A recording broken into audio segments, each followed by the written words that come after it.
Alors, bonjour tout le monde, bonjour les amis. Aujourd'hui, on parle de probabilité. Les probabilités, c'est quand on étudie des expériences aléatoires, c'est-à-dire des expériences qui font intervenir le hasard. Par exemple, on peut avoir comme expérience lancer un dé dans un jeu, piger une carte dans un jeu de cartes, étudier les chances d'avoir un accident avec notre voiture neuve, regarder les chances qu'il pleuve aujourd'hui, etc. Ça peut être plein de choses qui font intervenir le hasard.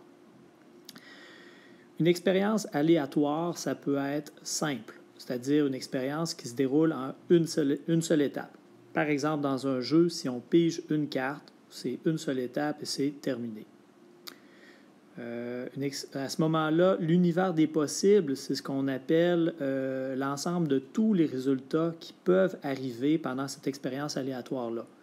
Par exemple, si on pige une carte comme tantôt, on peut obtenir comme résultat un 2 de cœur, on peut obtenir un 3 de cœur, un 4 de cœur, etc. jusqu'à l'as de cœur. Ensuite, on passerait au 2 de trèfle, etc. jusqu'à temps d'avoir nommé les 52 cartes de notre jeu.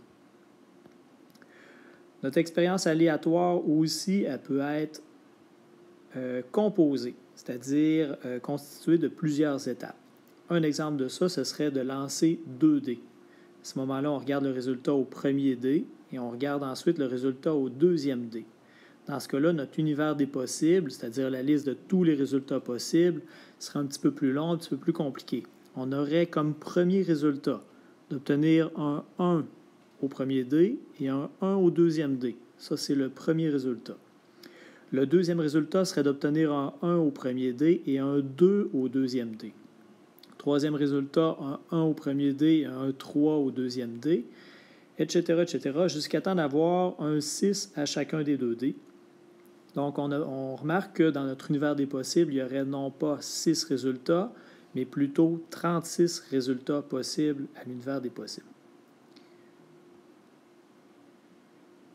Un événement en probabilité, c'est tout simplement quelque chose qui peut arriver pendant une expérience aléatoire.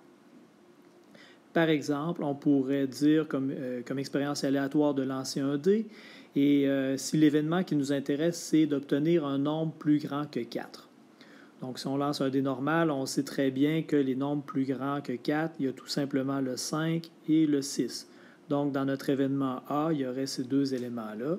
Ce seraient les deux façons de réaliser l'événement, c'est-à-dire obtenir un nombre qui serait plus grand que 4. Deux événements peuvent être compatibles. Les événements compatibles, c'est des événements qui peuvent arriver en même temps avec le même résultat dans l'expérience aléatoire. Un exemple de ça, ce serait, par exemple, si on prend deux événements, le premier serait de l'événement A, c'est-à-dire obtenir un nombre plus grand que 4. À ce moment-là, on sait très bien, comme tantôt, qu'un nombre plus grand que 4, ça peut être comme résultat le 5 ou le 6. Si notre événement B serait d'obtenir un nombre qui serait pair, pour un nombre pair, ce serait 2, 4 et 6 le résultat, est-ce que c'est possible de lancer un dé et puis de réaliser en même temps l'événement A et l'événement B?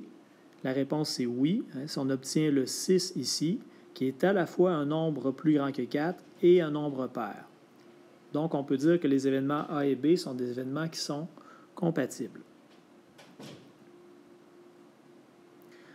Un autre exemple de ça, qui serait des événements cette fois-ci incompatibles, ce serait d'avoir les deux événements suivants, c'est-à-dire obtenir un nombre pair et obtenir un nombre impair, comme deux événements.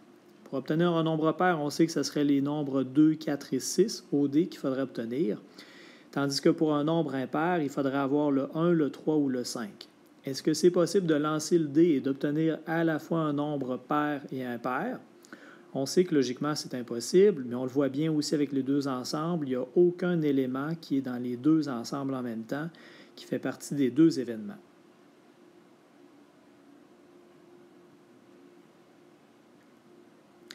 Des événements peuvent être aussi complémentaires. Pour être complémentaire, le mot l'indique, c'est des événements qui se complètent. Donc, ça prend deux conditions. Premièrement, il faut avoir des événements qui sont incompatibles, comme on vient de dire tantôt. et des événements aussi qui, ensemble, couvrent tout l'univers des possibles, qui regroupent tous les éléments de l'univers des possibles.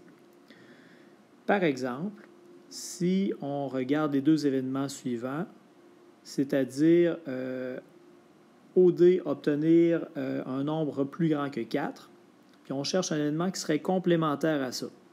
Donc, notre événement A, obtenir un nombre plus grand que 4, comme on disait tantôt, il faut avoir le 5 et le 6 OD pour réaliser ça. Dans notre univers des possibles, on a tous les nombres de 1 jusqu'à 6.